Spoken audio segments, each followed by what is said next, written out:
Et un grand merci pour l'honneur que vous me faites d'être là malgré le couvre-feu. Quelqu'un se pose peut-être la question de savoir pourquoi 9. 9 c'est pour deux raisons et du reste 9 a deux sens. C'est d'abord un chiffre, 9, celui qui est entre 8 et 10. Mais c'est aussi un mot, 9, qui veut dire nouveau. 9 c'est la suite d'une expérience que j'ai faite avec Dieu et c'est un fardeau que j'aimerais nous communiquer parce que je ne sais pas si ça vous arrive, mais moi, depuis les quelques années que j'ai sur Terre, et depuis que j'ai cette conscience d'être enfant de Dieu, que je l'ai reçu dans mon cœur, il m'est arrivé de recevoir parfois des messages de la part de Dieu, des prophéties, ayant une date bien précise, parfois dans 2 ans, dans 3 ans. Parfois même, il m'est arrivé de ressentir qu'il y a quelque chose qui vient, ma saison est en train de venir, Dieu est en train d'ouvrir quelque chose. Mais je vous avoue que bien souvent, je suis sorti de ce sentiment un peu triste parce que après tu as l'impression que le Congo on dirait au Naratango. On dirait qu'on m'avait promis qu'à la fin de cette année quelque chose allait se passer, mais ça ne s'est pas passé. C'est la faute du prophète, c'est la faute de Dieu, c'est la faute à qui? Personnellement, moi j'avoue que parfois c'est à cause de mon indiscipline ou à cause de ma distraction que je suis souvent passé à côté de certaines choses que Dieu avait prévues, donc à tous les niveaux. Pas seulement par rapport au ministère, pas seulement par rapport à l'œuvre de Dieu, mais dans tous les autres domaines, à tous les autres niveaux. Et quand je commençais à réfléchir à tout ça, ça commençait comme à créer un vide dans mon cœur, comme une envie de pleurer parce que je suis passé à côté, de pleurer parce que mais ça devait déjà arriver. Je sentais même ça avait même commencé déjà. C'est comme si le ciel avait déjà commencé à s'ouvrir, mais après, ça passe.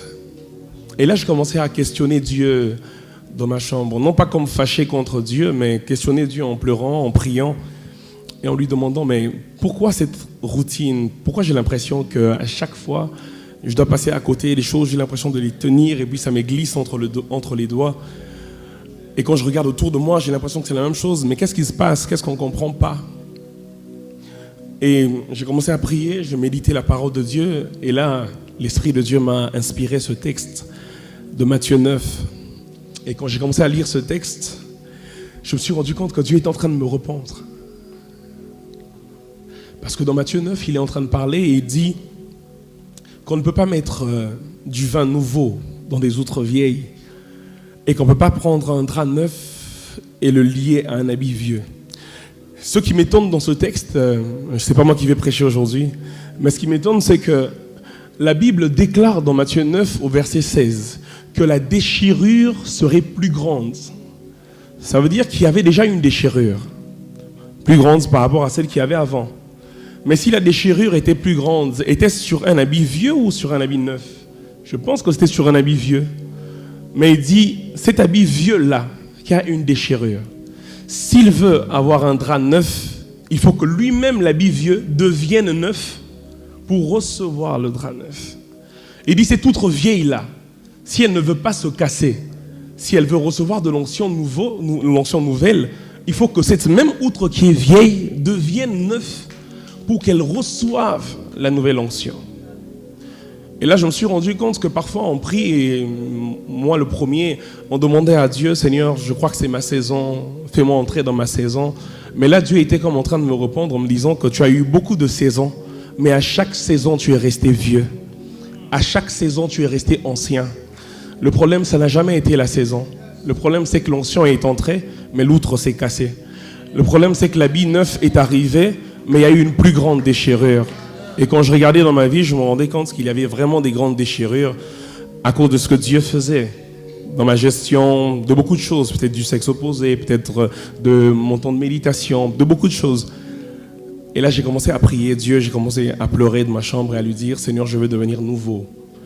J'ai beaucoup de déchirures en moi depuis mon enfance. Et j'aimerais que tu me rendes neuf, que tu me rendes nouveau.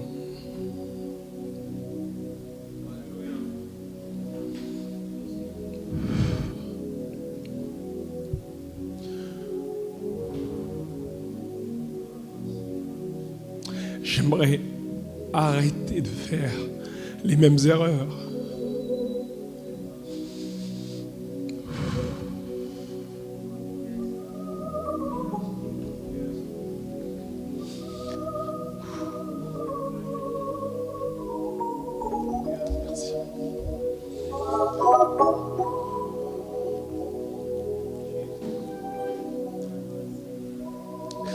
Arrêter de faire les mêmes erreurs et me cacher derrière les blessures de mon enfance pour justifier ça. Arrêter de faire toujours les mauvais choix et de me cacher derrière les manques de modèles, le manque de père, le manque de leader, le manque de repères pour justifier mes erreurs. Mais j'aimerais que tu me rendes nouveau. Je crois que tu ne prépares pas seulement une nouvelle saison pour moi, mais tu me prépares moi aussi pour la nouvelle saison. Et souvent, c'est ma préparation qui a été ratée. Cette fois, je veux la réussir.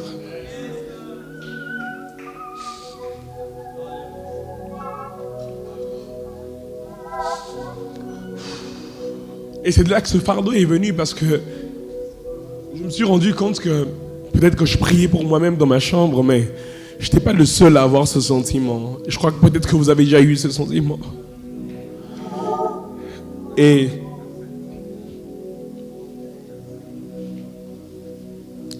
ici, j'aimerais pas qu'on prie ou qu'on bénisse Dieu pour la nouvelle saison, mais j'aimerais qu'on prie pour dire à Dieu, rends-nous nouveau.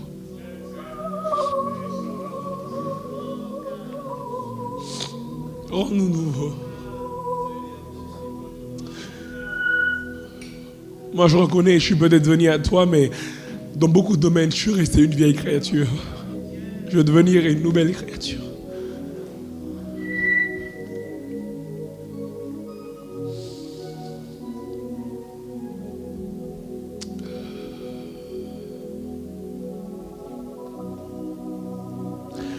Et c'est à ce moment-là que je me suis dit, bon, je vais organiser une activité le jour de mon anniversaire, parce que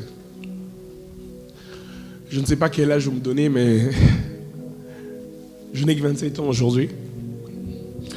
Et 2 plus 7, ça donne 9. Et je me suis dit, c'est la bonne occasion d'organiser une activité, de le partager avec mes proches. Aujourd'hui, je ne demande pas de cadeau. Tout ce que je demande, c'est que vous désirez la même chose que moi. C'est le meilleur cadeau que vous pouvez me donner.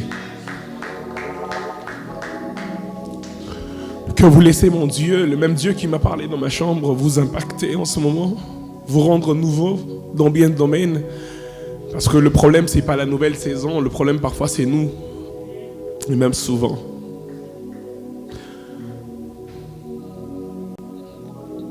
Quelqu'un m'a demandé c'est quoi le meilleur, quel cadeau je peux te donner. Et c'est ce que je lui ai dit, c'est ce que je vous dis. Le meilleur cadeau, ce serait d'adorer Dieu en oubliant vos chaises. Ce serait de vous prosterner. Ce serait de prier avec moi, d'adorer Dieu avec moi, par rapport au temps que vous avez. Et qu'aujourd'hui, on sorte de ce lieu vraiment nouveau, vraiment transformé, vraiment changé. La parole de Dieu déclare dans 2 Corinthiens 18 que nous tous, et j'aimerais que ce soit nous tous, qui contemplons cette gloire comme au travers d'un miroir, que nous soyons transformés en la même image. De gloire en gloire, comme par le Seigneur l'Esprit. Et c'est ma prière, Saint-Esprit, transforme-nous, Père.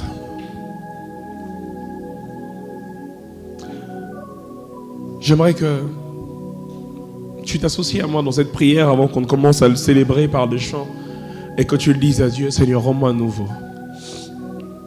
Rends-moi nouveau. Rends-moi meilleur. Rends-moi prêt. Rends-moi prêt pour la nouvelle saison. Rends-moi prêt pour la nouvelle saison.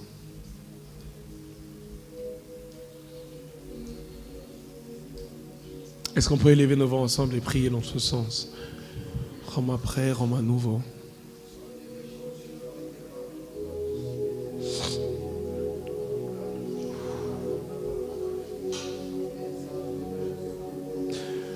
Fais-le, Père. Ne regarde pas à nos nouveaux habits, ne regarde pas à nos belles vestes, rends-nous nouveaux. Ne regarde pas à nos maquillages, nos cœurs ont besoin de toi. Rends-nous nouveaux.